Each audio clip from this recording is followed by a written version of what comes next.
We often hear how CEOs or athletes are paid millions of dollars. The average chief executive officer salary in the United States is almost $800,000 as of 2022, but it's often much higher when we talk about larger companies where compensations could be dozens of millions of dollars, if not hundreds.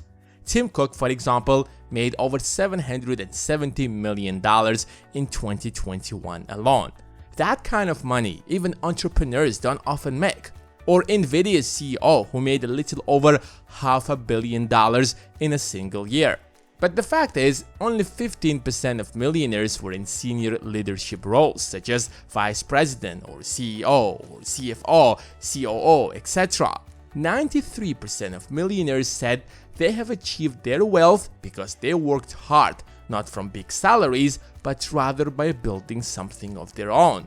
It's not necessarily a multi-billion-dollar company, but still worth a few $1 million at least. But most of the advice that we often hear from people around us is mostly from people who haven't achieved anything themselves. Since it's easier to be said than done, people throw words around. Have you heard the quote, "The problem with the world is that the intelligent people are full of doubt, while the stupid ones are full of confidence"? That's because the more people know, the more they realize they don't know. The obvious isn't always the obvious, and since most people are either poor or live paycheck to paycheck, it makes sense why there is so much dumb advice floating around. So let's take a look at 5 dumb advices people often give. If you're ready, give this video a thumbs up, and let's start with the first one. Drop out or quit and start your own business. This is a popular advice, and looking at it from a side, it looks so convincing. If he could do it, what is stopping you from doing that? In fact, when you look at anyone's success, it looks effortless, as if these people became such a success overnight, especially when it comes to successful athletes. It looks as if anyone can do that. What is stopping you? However, if you think about it, how many more athletes are there that work as hard as others but didn't make it for one reason or another? They got injured, they didn't have enough support, or were slightly worse than their peers. The world is filled with athletes. There are literally millions of them all around the globe. However, you only know a few of them who made it to the top. They are known as the survivors. The vast majority of the money that is made in this industry is literally by the top few. Ronaldo, for example, is paid over $1 million per Instagram post, but there are few players who are paid that much. And even the vast majority who made it to the top don't get paid that much. The same goes to any other aspect of life. Under one successful startup, there is at least 9 others that tried their best but failed. Maybe it wasn't the right time for the right idea, maybe they couldn't get the needed financing, maybe something was wrong with the leadership. So when you hear the advice that Steve Jobs dropped out of college and built the largest company in the world, that doesn't mean that if you also drop out, you're going to end up like him. In fact, the data shows that on average, people who graduated do better financially and personally in life than those who did not graduate. In fact, this advice is mostly given by financially illiterate people who are struggling financially. Any wise person who actually succeeded at anything in life will tell you that it all depends on you, on your strength and circumstances.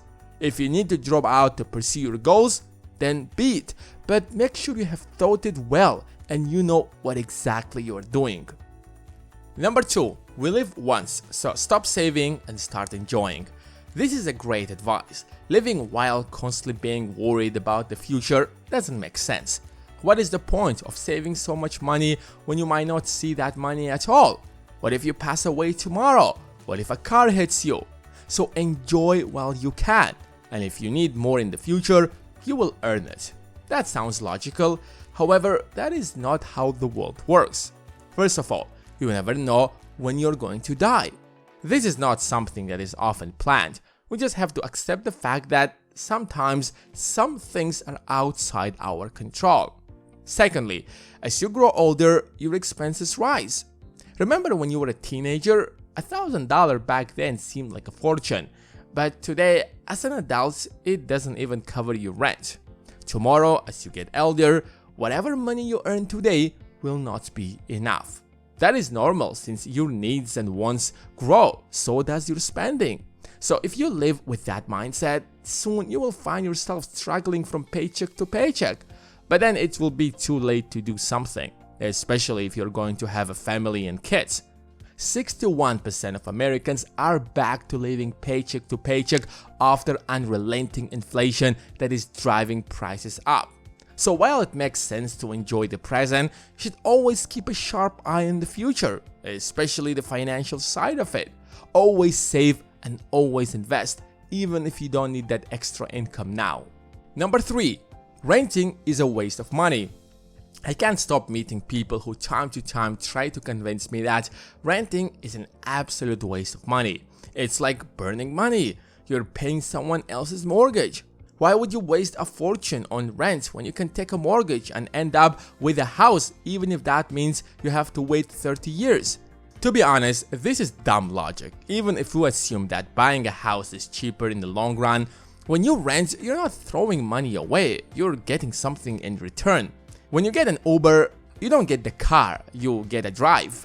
You're not getting the company either, you're just getting a service. The Uber is going to take you from point A to point B, which is the whole purpose of the car. So that's when you rent a house. The point of the house isn't to own it, but to have a roof over your head.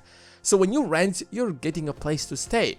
But you always need a place to stay. That is why most people still assume that renting is a waste of money, especially when you have the option to buy a house for the exact same money.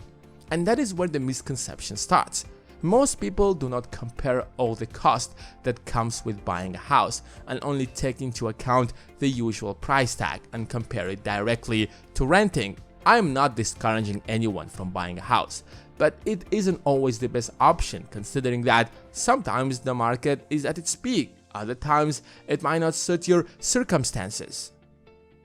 Number 4. Having a routine makes your life boring. I've heard this a million times, especially back in college. I would never stay late with friends, almost always back before midnight to be able to wake up at the same time every single day and start my morning routine. My friend used to say that my life is boring because I stick to the same routine all the time. However, the truth is that a routine is the only way to financial independence. A routine is the only way to achieve something in life. Everything that I have achieved is because I was disciplined enough to push myself to move closer to my goals, one step closer every single day. In fact, when you don't have a routine, you're constantly distracted. Your life might seem to you like it's more interesting, but the truth is that a few years down the road, you will find yourself asking a simple question. Why did time fly so fast that I haven't achieved any of my goals? Number 5. Keep trying, you will eventually make it. I hate giving up. Imagine putting so much effort into something only to find out that you have failed. They say that successful people never give up. They keep trying until they make it. But that's not how the world works. If you tried and it didn't work, don't keep trying, but rather keep adjusting your strategy until you find what actually works. And if it still doesn't work, maybe you should do something else. Of course, there are successful examples of people who actually made it to the top, but again, they are the minority. Even if we take the most successful entrepreneurs, Steve Jobs, he managed Apple so terribly that the board decided to fire him. So he tried something else and founded Pixar, the company that became successful to the point where it sold it to Disney for $7.6 billion.